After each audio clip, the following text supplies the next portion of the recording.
Le nouveau centre funéraire privé Collès et Dominici a ouvert ses portes il y a 6 mois à Arlon. Philippe Dominici représente la 4e génération de cette entreprise familiale.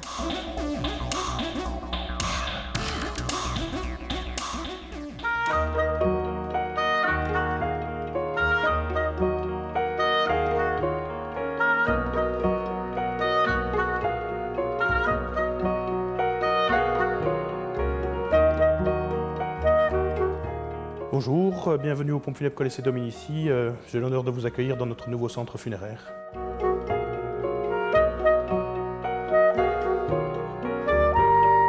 Ça a débuté avec mon grand-père donc en 1898 où il a commencé, une entreprise qui était en somme toute régionale ou villageoise puisqu'il était menuisier et que c'était le menuisier à l'époque qui s'occupait des défunts du village. Donc il a commencé à l'époque avec 4 décès et puis il faisait ça donc en plus de son métier de menuisier. Puis mon grand-père a repris et lui s'est spécialisé vraiment en tant que pompe funèbre et fabricant de cercueils en menuiserie. Et puis ma maman dans les années fin 60, début 70, qui elle a repris l'entreprise, a monté une société à ce moment-là et donc a évolué à son époque, dans le milieu du funéraire. Et moi qui ai repris, après le décès de mon papa en 2005.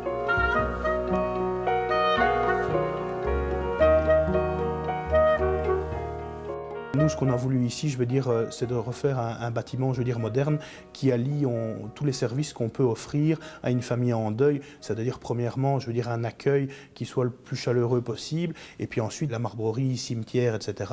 L'organisation évidemment des funérailles, le fait que le défunt peut rester ici, que les familles ont la possibilité de recevoir aussi amis et connaissances, dans un lieu adéquat.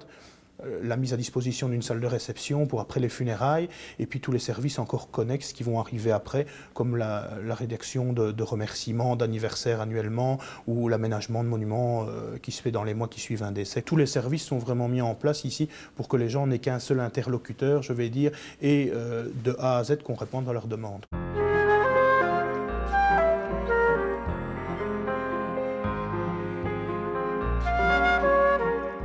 Ici, on a vraiment un centre funéraire et puis on rayonne un petit peu avec des centres un petit peu plus petits. On a une installation qui est sur Attu-aux-Banches, on a une installation sur Étal. On est 19 personnes à travailler aussi bien pompe funèbre que marbrerie. J'ai ma sœur qui travaille avec nous, qui s'occupe de tout ce qui est comptabilité. Ça, on va dire que la gestion reste entre guillemets en famille.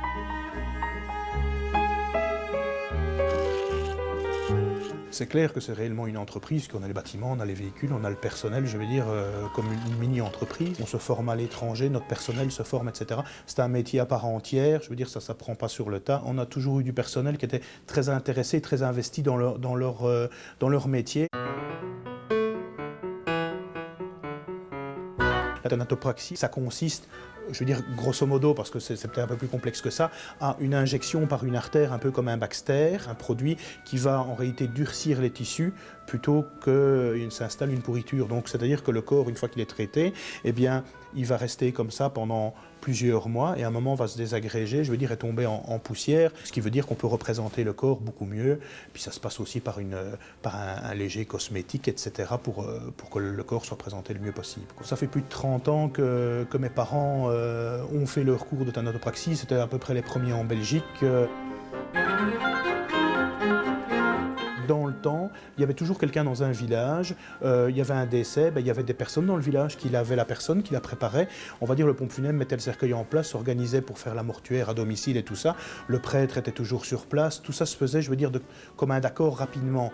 Actuellement, la plupart des gens viennent ici, sont complètement perdus, ne savent pas comment on doit gérer un décès. On libère la famille de toutes les démarches administratives et tous les problèmes et tracasseries et à ce moment-là, ça leur permet de se concentrer donc sur le deuil et sur tous les proches qui vont devoir accueillir et toutes les démarches personnelles qu'ils vont devoir faire. C'est un métier comme un autre, mais c'est un métier qu'on ne peut faire qu'avec passion et avec intérêt, pour la personne humaine, parce qu'il y a beaucoup de choses ici qu'on fait, qui ne sont pas quantitatives, ni en temps, ni en argent, ni quoi que ce soit.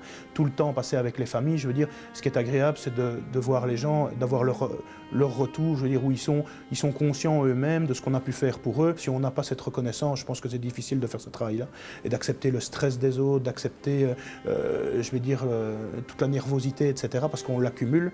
Mais je veux dire, d'un autre côté, quand les gens repartent d'ici en disant bah, écoutez, on vous remercie pour tout ce que vous avez mis en place, on est tellement apaisé, on se sent bien, eh bien voilà, notre mission elle est gagnée, donc les gens peuvent se concentrer sur leur deuil, quoi.